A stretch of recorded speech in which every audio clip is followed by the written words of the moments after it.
I watched trains wait while the forms were still empty and the requests kept coming. The system told me the order mattered more than the cargo.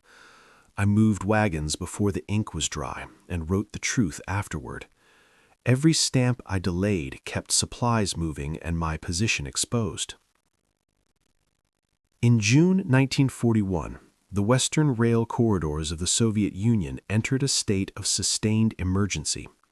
The German invasion, launched along a front stretching from the Baltic to the Black Sea, immediately placed extraordinary pressure on the Red Army's ability to move men, ammunition, fuel, and food. Railways, long the backbone of Soviet logistics, were ordered to operate under wartime conditions with little preparation time. Stations near the frontier were bombed within days. Lines that had carried coal and grain in peacetime were suddenly tasked with evacuating factories eastward while simultaneously supplying armies moving west. One such junction lay outside the city of Smolensk, a regional rail hub that connected Moscow-bound lines with north-south freight routes. By early July, Smolensk itself was under aerial attack, and the rail yards were repeatedly disrupted by bombing and sabotage. Despite this, trains continued to arrive and depart, often behind schedule and frequently rerouted. The operational situation was fluid and unstable. Orders issued in the morning were sometimes obsolete by evening. Communications between rail headquarters and frontline commands were incomplete and often delayed. Within this system worked a mid-level railroad clerk assigned to freight documentation and wagon allocation. His position was neither managerial nor technical. He did not drive locomotives or direct switches. His responsibilities were administrative, recording train arrivals, verifying cargo manifests, assigning empty wagons to outgoing loads, and ensuring that paperwork matched physical shipments. In peacetime, the work was repetitive and precise. In wartime, it became fragmented and uncertain. The clerk reported each day to a small office adjacent to the freight yard. The building had been constructed in the late 1920s and was not reinforced against bombing. Windows were often kept open to reduce damage from blast pressure. The office contained several wooden desks, a wall-mounted timetable, a telephone line that functioned intermittently, and filing cabinets holding route ledgers and allocation forms. During air raids, staff were instructed to shelter beneath desks or move to shallow trenches nearby if time permitted. At the outset of the invasion, the clerk's tasks did not formally change. He continued to process waybills, stamp forms, and enter data into handwritten ledgers. However, the volume of work increased rapidly. Trains arrived carrying wounded soldiers, refugees, or damaged equipment, often without complete documentation. Others departed hastily, loaded with supplies requested by field armies whose positions were shifting daily. The clerk noted that many consignments were marked urgent without further specification, making prioritization difficult. By mid-July, the station was operating beyond its designed capacity. Empty wagons were scarce. Locomotives required frequent maintenance but could not be withdrawn from service. Crews were exhausted. The clerk observed that wagons intended for ammunition sometimes carried mixed cargo because there were no alternatives available. Food shipments were delayed while rolling stock was reassigned to evacuate industrial machinery. These compromises were recorded in the margins of forms, often without authorization. The administrative system relied on standardized procedures developed in the interwar period. These procedures assumed predictable traffic flows, stable routes, and functional communication. Under invasion conditions, those assumptions no longer held.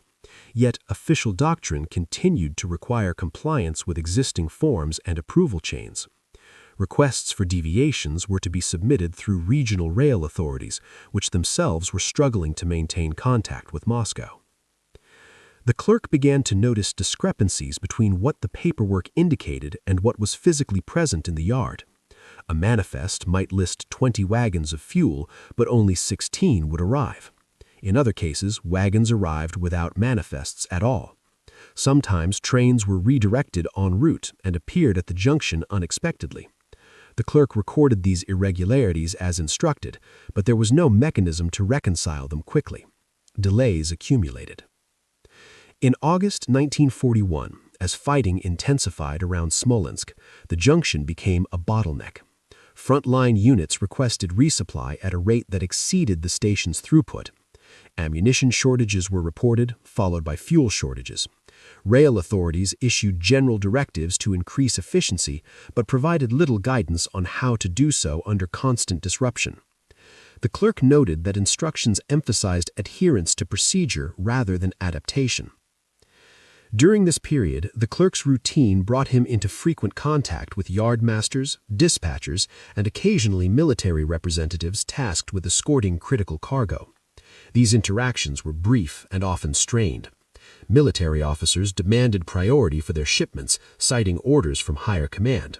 Rail staff responded that without proper documentation, wagons could not be released. The clerk witnessed arguments over paperwork while trains waited idle. The physical conditions deteriorated as summer progressed. Bomb damage reduced usable track length. Fires destroyed stored supplies. The clerk's office lost power repeatedly, forcing staff to rely on daylight and kerosene lamps. Ledgers were updated in pencil when ink ran out. Despite these conditions, reporting requirements remained unchanged. Daily summaries were expected, even if the information was incomplete. By September, evacuation traffic increased sharply. Entire factories were dismantled and shipped east, occupying thousands of wagons. These movements were ordered at the highest level and took precedence over many military shipments. The clerk recorded long lines of loaded flat cars carrying machine tools, turbines, and crates of components. Meanwhile, frontline supply requests continued to arrive. The tension between evacuation and resupply was evident in the allocation lists. The clerk began keeping informal notes separate from the official ledger. These notes were not mandated. They consisted of observations about recurring delays, common points of congestion, and patterns in missing cargo. He did not share them widely. At first, they served as a personal aid to memory, helping him track unresolved discrepancies. Over time, the notes grew more systematic. One recurring issue involved empty wagons. Official records indicated sufficient empties should have been available based on outbound traffic. In practice, empties were stranded on damaged lines or requisitioned by military units without notification. The clerk marked these losses as unaccounted for, a term used in the manuals, but the frequency increased. The station's capacity to load outgoing supplies declined accordingly. Another issue concerned priority coding. Wartime regulations assigned numerical priorities to shipments. In theory, these ensured that critical cargo moved first. In practice, many consignments were marked with the highest priority regardless of content. The clerk observed that this diluted the system's effectiveness. When everything was urgent, nothing could be distinguished as such. These problems were not unique to Smolensk. Reports from other junctions described similar conditions. However, the clerk's position allowed him to see how small administrative failures compounded operational shortages. A delayed form could hold a wagon for hours. A missing stamp could prevent a dispatcher from releasing a train. In isolation, these delays were minor. In aggregate, they reduced throughput at a time when demand was extreme. Despite these observations, the clerk remained within his assigned role. He continued to process documents as required, making marginal notes when necessary. There was no expectation that someone in his position would propose changes. Initiative was formally discouraged unless explicitly requested. Responsibility flowed downward, authority flowed upward. By October 1941, German forces approached the outskirts of Moscow. Rail traffic east of Smolensk intensified further. The junction's role shifted from front-line supply to a rear area transfer point, but the pressure did not ease. Cold weather began to affect equipment. Paperwork became harder to handle with numb fingers. The clerk noted that delays increased again. At this stage, early signs of systemic failure were evident. Supply requests went unanswered, not because resources were not available, but because they could not be moved efficiently. The clerk's informal notes now contained repeated references to the same obstacles. He recognized patterns that were not addressed by existing procedures. However, there was no clear avenue to act on these observations. The part ends here, at a moment when the limitations of the system were increasingly visible, but before any departure from routine had occurred. The clerk remained at his desk, recording discrepancies, aware that the gap between paper plans and physical reality was widening, and uncertain how long the system could continue to function as designed. By late October 1941, the rail network west of Moscow was operating in a condition that senior planners described as strained but functional. On the ground, the description no longer matched daily experience. Lines were intact in sections, but capacity was uneven and fragile.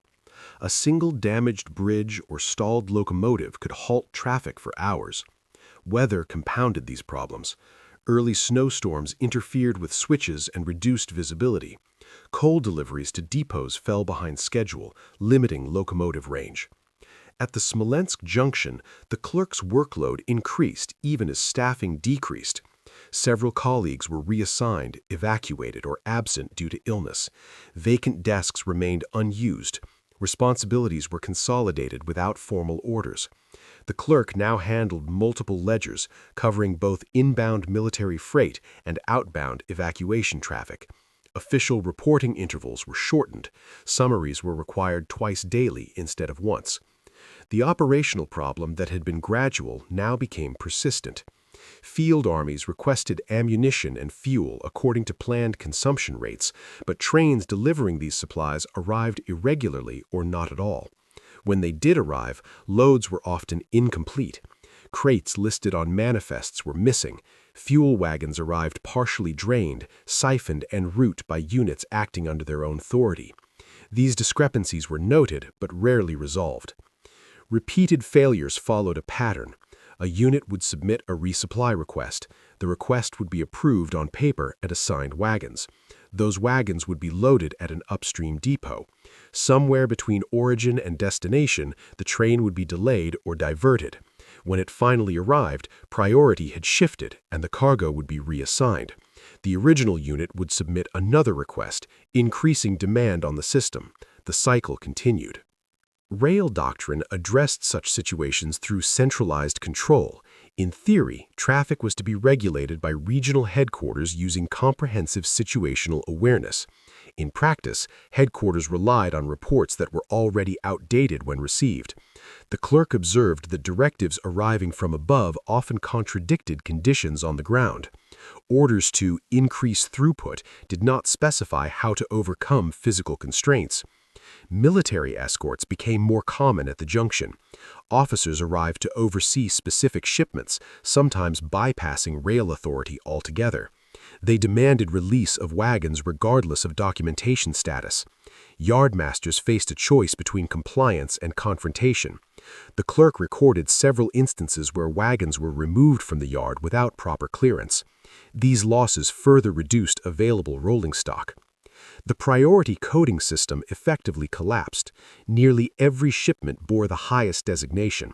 The clerk attempted to annotate differences informally, noting whether a cargo was perishable, explosive, or time-sensitive. These notes had no official standing. Dispatchers still relied on stamped forms. As a result, trains departed based on paperwork completeness rather than operational necessity. By November, evacuation traffic again surged. Industrial plants threatened by renewed German advances were ordered east. Entire assembly lines were loaded onto flat cars. These movements consumed vast numbers of wagons and locomotives. The clerk noted that some military supply trains were held back to accommodate factory shipments. This was consistent with state priorities, but created immediate shortages at the front. The clerk's informal notes now filled several notebooks. He tracked average dwell time for wagons, frequency of missing documentation, and points where trains were most often delayed. He did this during breaks or after shifts, without instruction. The notes revealed that certain procedural steps caused disproportionate delays. For example, requiring physical stamps from multiple offices added hours when staff were unavailable. Despite the accumulation of evidence, there was no mechanism to present it. The clerk's position did not include analytical duties. Reports flowed upward in standardized formats that left little room for commentary. When additional explanations were provided, they were often ignored. The system prioritized conformity over accuracy. Losses mounted quietly. Ammunition shortages were recorded as tactical failures rather than logistical ones. Fuel deficits were attributed to enemy action rather than transport delays. The clerk read casualty reports posted in the station office and recognized unit designations he had seen on unfilled requisitions. The connection was evident to him, but not formally acknowledged. As winter deepened, rail operations became more hazardous. Tracks iced over, signals failed, trains stalled in open country. Recovery crews were overstretched. The clerk recorded trains listed as en route for days beyond expected arrival times.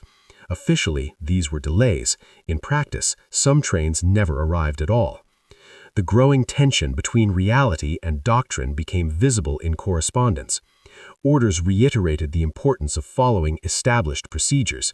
Deviations required authorization that could not be obtained quickly. Meanwhile, front-line demands intensified as the Red Army prepared defensive operations around Moscow. The gap widened.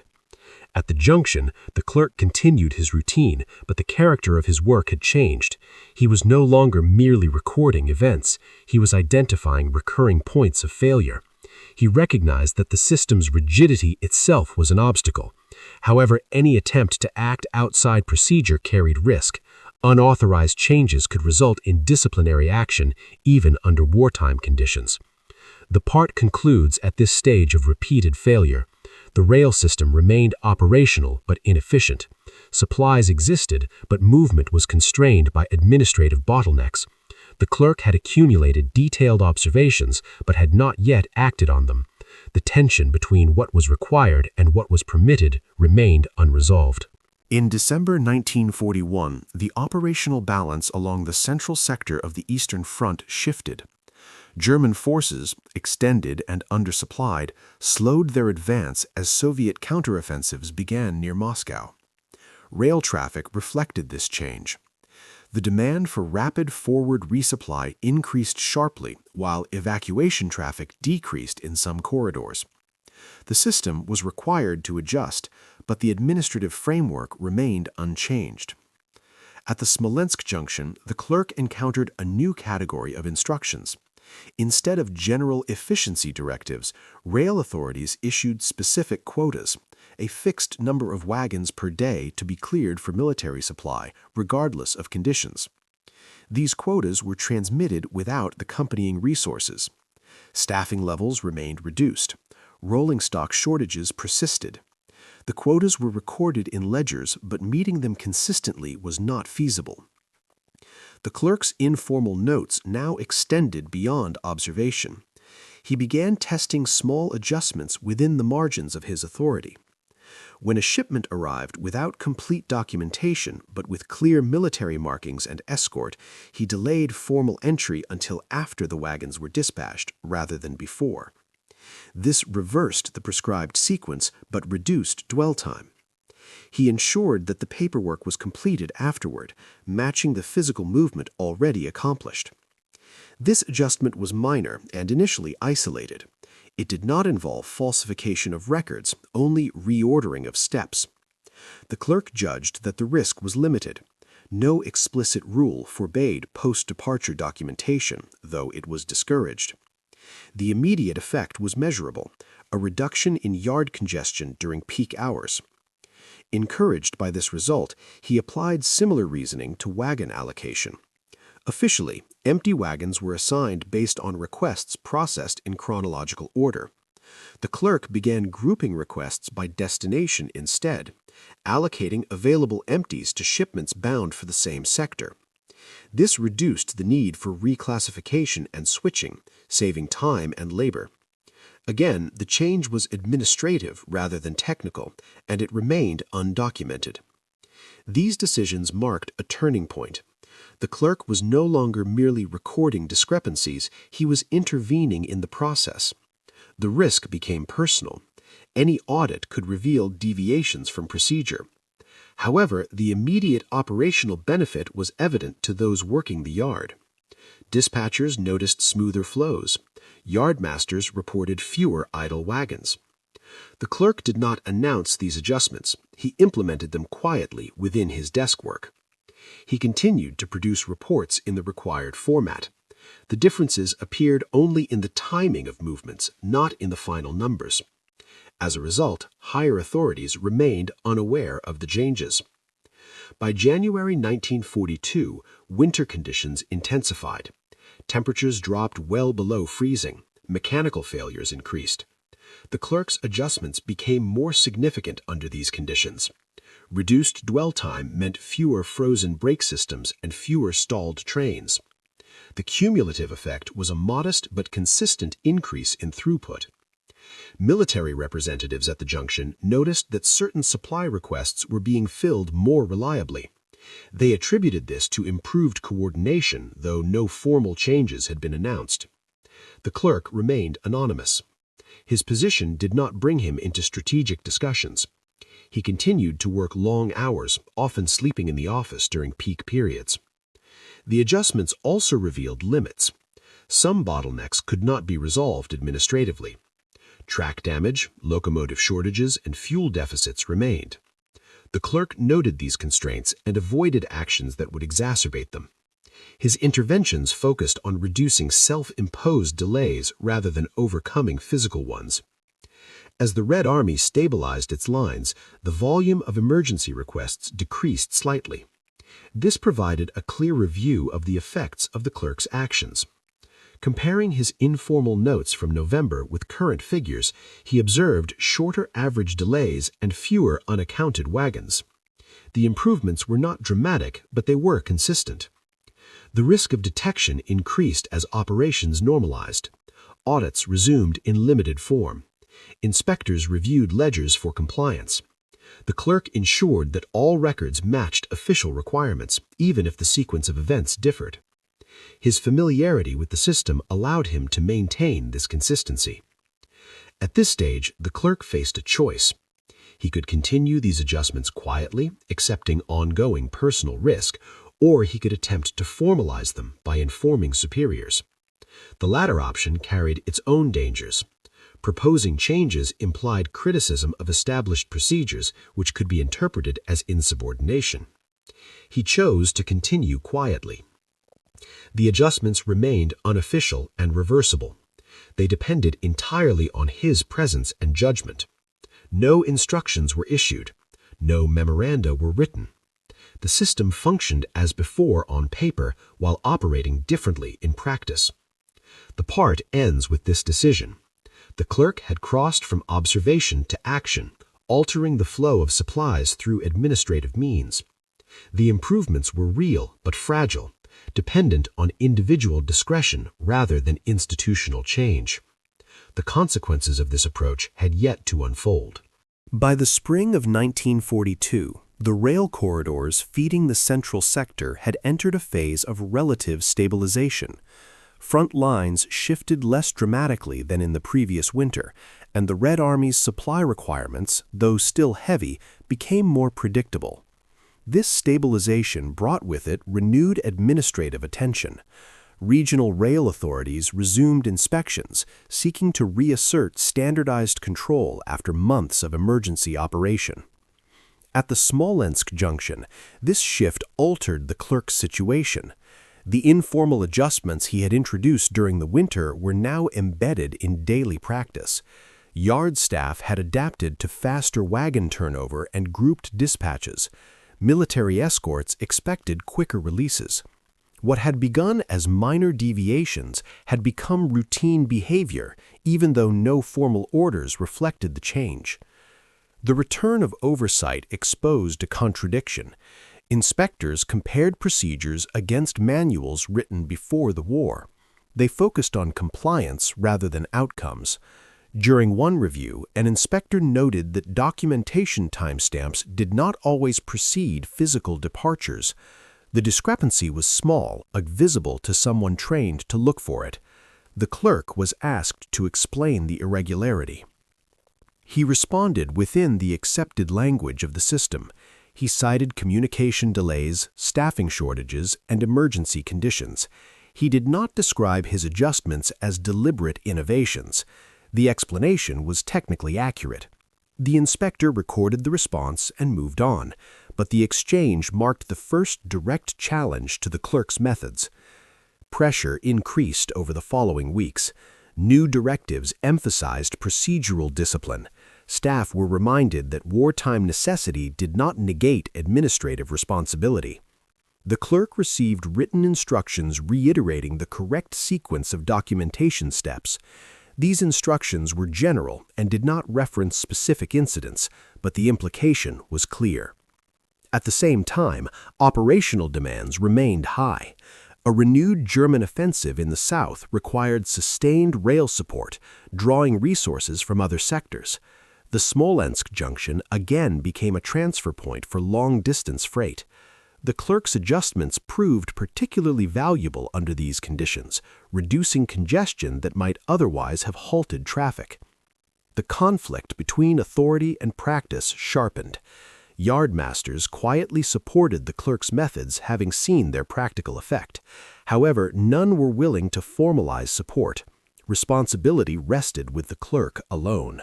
If questioned, others would defer to written procedure.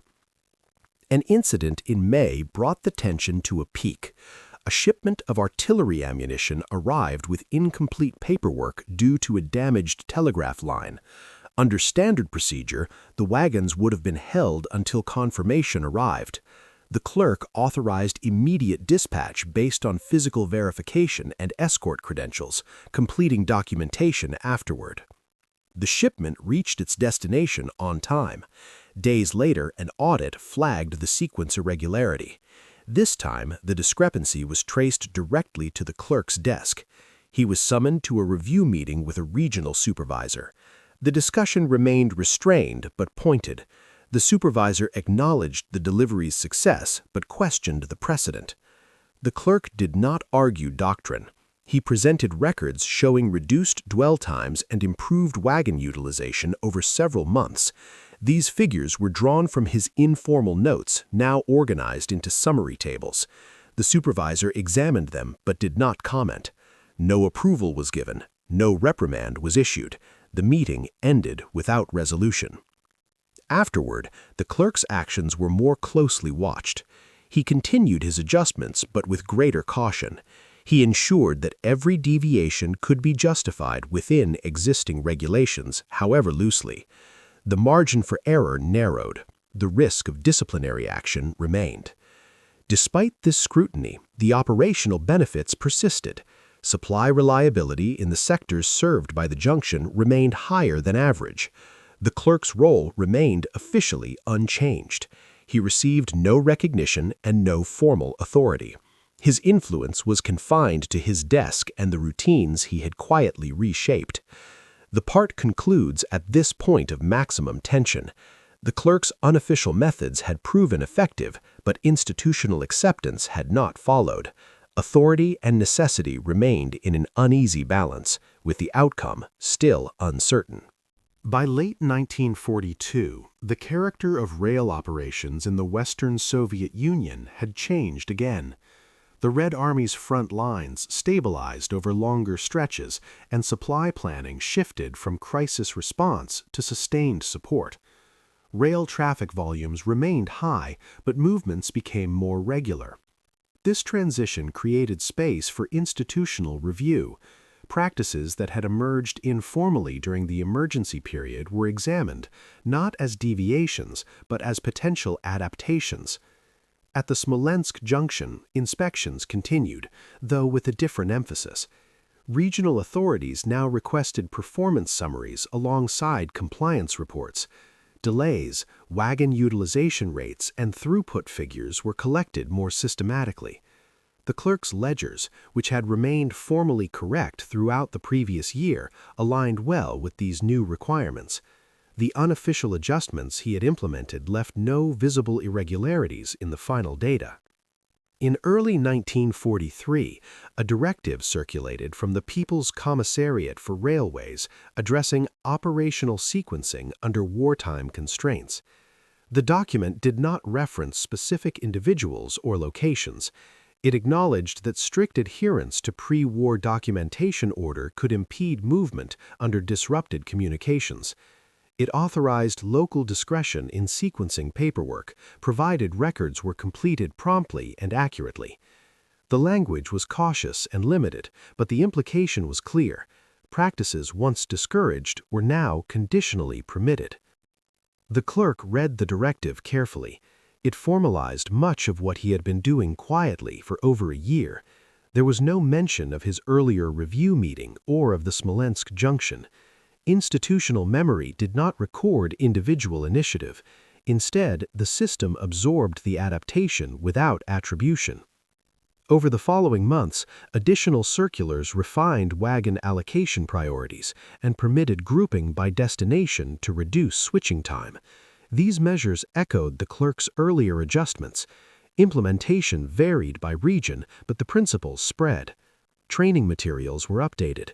New clerks learned procedures that incorporated flexibility once considered exceptional.